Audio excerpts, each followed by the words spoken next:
cooking's done. Now we've got to wait for the judges to critique our dishes, and hopefully they're all successful. It's a dream menu, and you want it to reflect well upon you and get it right. Andre, tell us what you've cooked. For entree, I've done a Tuscan walnut gnocchi with pecorino cheese and a light milk sauce. For main, I did a confit of rainbow trout with a caponata. And for dessert, I did a semi-freddo. Shall we taste the starter? Yep.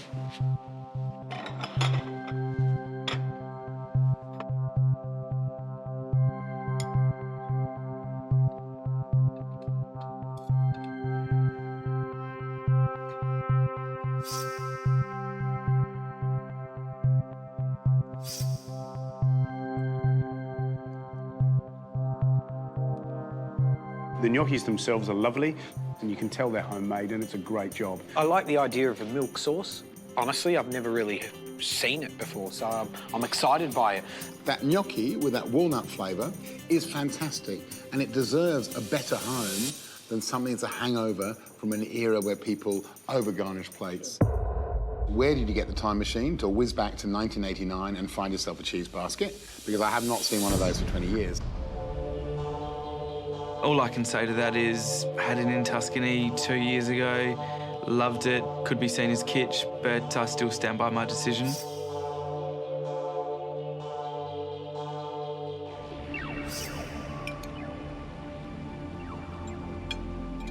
I love the flavours, I think really, really nice.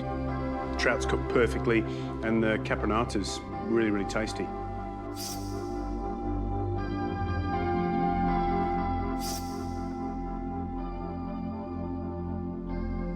The ice cream's got a lovely texture, really nice. The way you made it with the Savion is really beautiful. It's beautiful. I love the glass. It's spectacular. It's quite Italian as well. It is, eh? Forget the crap about, stereotyping, all right? All right? The Italians know how to make things look great.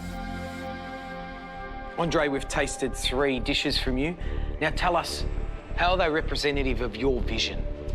I'm a bit of an enigma with my cooking, so I don't have one dish that actually represents me completely. So that main dish, Andre, is that on the menu at your restaurant? Elements of those are on the menu. Gnocchi, yeah, I love gnocchi, chestnut gnocchi, spinach ricotta gnocchi. I could go on and on. What's so funny? Oh, because I'm thinking about gnocchi. That's all I think of, really. That's what's funny. I was thinking about setting up a gnocchi van instead of a pie cart years ago. Where have you been for the rest of the competition? And suddenly you're laughing, you're talking with a kind of interest about food. Where have you been? Just been quite quiet. I've reserved my passion and I've decided not to extend it to others. Andre, you're the fence sitter. I'm not here for the cameras and I'm not here for the hoorah television. I'm here for my career in food and as a chef. It's about me and my career and going forward. Nice to hear, Andre. This tasting's going to be more personal for all 4 of us, especially for me, I think.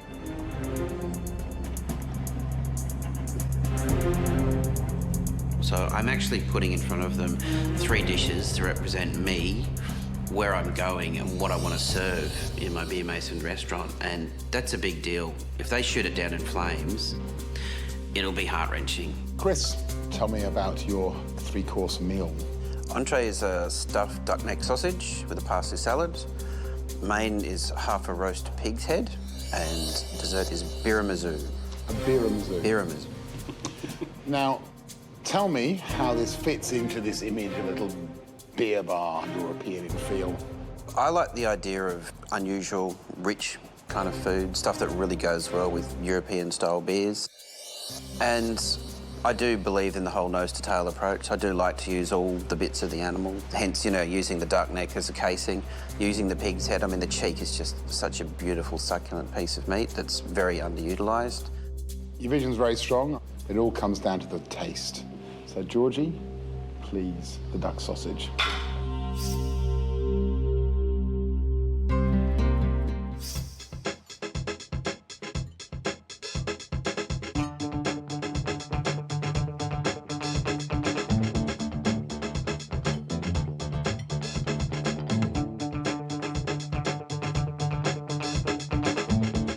That duck neck sausage is delicious. So if I came to your beer bar and had that, I'd be ringing my friends that evening and going, come on down, you've got to come here. That's fantastic, Chris, well done.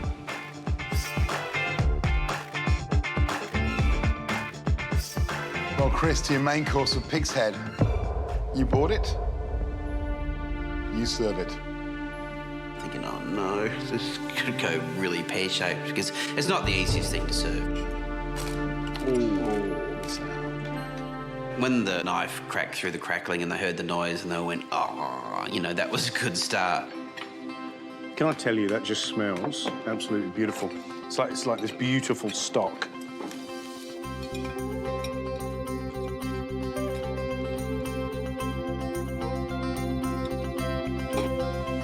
Hallelujah. That is beautiful.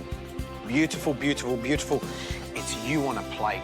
In terms of a big urban beer hall, we are serving great Steins of lager, and that comes to the table. You'll have whole tables of people throwing their arms up in the air and going, hallelujah. Congratulations. Thank you. It's a pretty amazing feeling, actually, to get validation from guys like that. Doesn't get any better.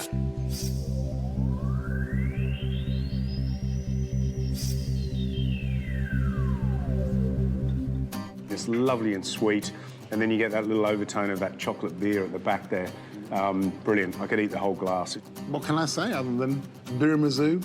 It could be a crisp classic to replace an Italian classic. Great. They love all three dishes, so I'm walking out of there with a big smile on my face, pretty happy.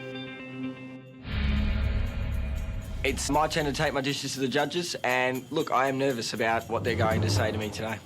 Sam, remind us of your menu. Yes, for entree, you have a pan-roasted duck salad with beetroot and a pomegranate dressing. Main course is lamb shanks with creamy mashed potato and gremolata, and the dessert is a salad pudding. George, should we taste? Yes. Matt, should we taste?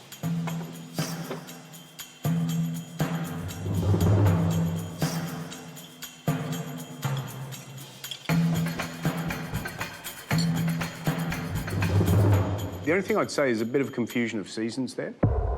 Yep. Got all sorts of things on there. You've got asparagus, you've got beetroots, you know, you've got pomegranate. There's a whole mix there. And when I look at the menu, it then goes on to a wintry lamb shank and then a summer pudding. That's the only thing I will say.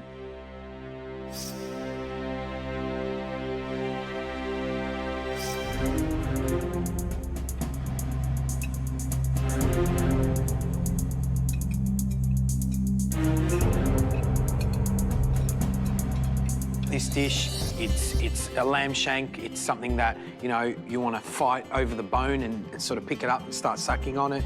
Well done.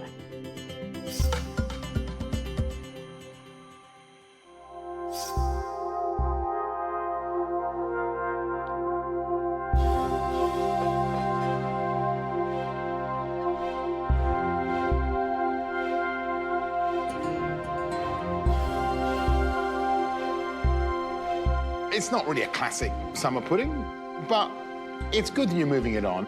Well done. I'd eat that. How does this fit in with Sam's thing? I think that this represents the journey that I am on with food, and it may not be a free-flowing menu yet, but I am trying to discover different flavours and the way things work on a plate. I don't think we're convinced that you ultimately want to make that jump between amateur chef and professional. Is that true? No, that's not true at all. I definitely do, but I can't stand here in front of you, Gary, right now and say I'm ready to be the owner and runner of a, head chef of a restaurant. That's not where I'm at yet. Normally, if you're sitting here, you're on the verge of watching someone go home, and the fantastic thing about tonight is no one's going home. But one person is going to win a fantastic prize, the chance to sit down with Justin North at his restaurant Picasse, alongside Katrina Canatani, who's probably one of the best pastry chefs in the Southern Hemisphere, and Sean Connolly from Astral, who is another amazing chef. Those three chefs are pretty amazing. I'd love to pick their brains. And I think it's the one prize out of everything so far that I would cherish the most. And if I could win this on the back of producing my food, it'd be even more special.